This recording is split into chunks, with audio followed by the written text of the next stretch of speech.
Headphone নিতে ভাইয়ার রুমের দরজা খোলা মাত্রই দুটি নগ্নদেহ অন্তরঙ্গ অবস্থায় দেখতে পেলাম। সে আর কেউ নয়, আমার বড় ভাই ও মামাতো বোন জান্নাত, যাকে আমি 2 বছর ধরে ভালোবাসি। জান্নাতও আমাকে ভালোবাসে, কিন্তু কখনো এই অবস্থায় দেখবো স্বপ্নেও ভাবিনি।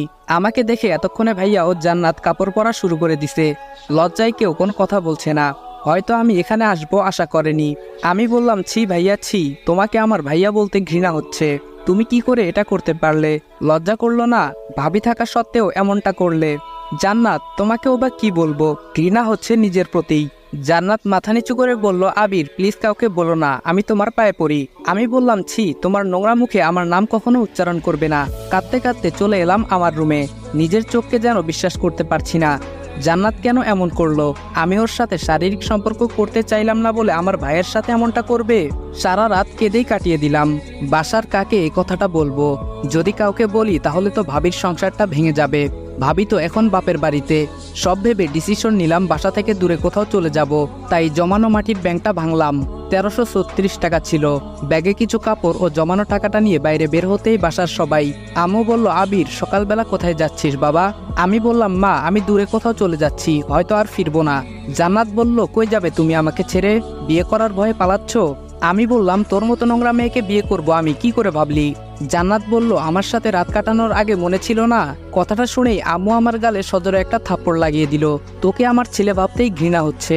এদিকে ভাইয়া এসে আমাকে ইচ্ছামতো লাঠি দিয়ে পিটাচ্ছে। ব্যথায় আমি চিৎকার করতে লাগলাম।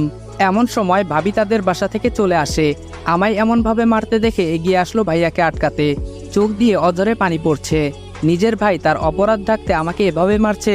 আমাকে নিয়ে গিয়ে একটা রুমে আটকে রাখা হলো। নিজের গর্ভধারিণী মা আমাকে চিনতে পারলো না। 1 বছর আগে ভাইয়া অ্যাক্সিডেন্ট করে যখন মৃত্যুর সাথে পাঞ্জা লড়ছিল, তখন তো আমি আমার 2 ব্যাগ রক্ত দিয়ে বাঁচিয়েছিলাম। সে কি করে পারলো আমার শরীর থেকে রক্ত ঝরাতে? এসব ভেবে দু চোখে যেন অশ্রু বাধা মানছে না। জান্নাতের সাথে আমার প্রেম আছে, বাসার সবাই জানে। কিছুক্ষণ পর আম্মু এসে পাঞ্জাবি পায়জামা দিয়ে, তোর সাথে জান্নাতের বিয়ে, রেডি হয়ে নে, আর বিয়ে না করলে আমার মরা মুখ দেখবি। আমি মাকে কিভাবে বলি যে জান্নাতকে ভালোবেসে 2 বছরে আমি স্পর্শ করলাম না? সে কি করে ভাইয়ার বিছানায় গেল? অবশেষে সিদ্ধান্ত নিলাম যে মায়ের কথা রাখতে বিয়ে করব, কিন্তু বাসা থেকে চলে যাব যাতে জান্নাতের মুখ না দেখতে হয়। একটু পর ভাবি আমাকে জানালা দিয়ে দেখে চোখের পানি ফেলে চলে গেল।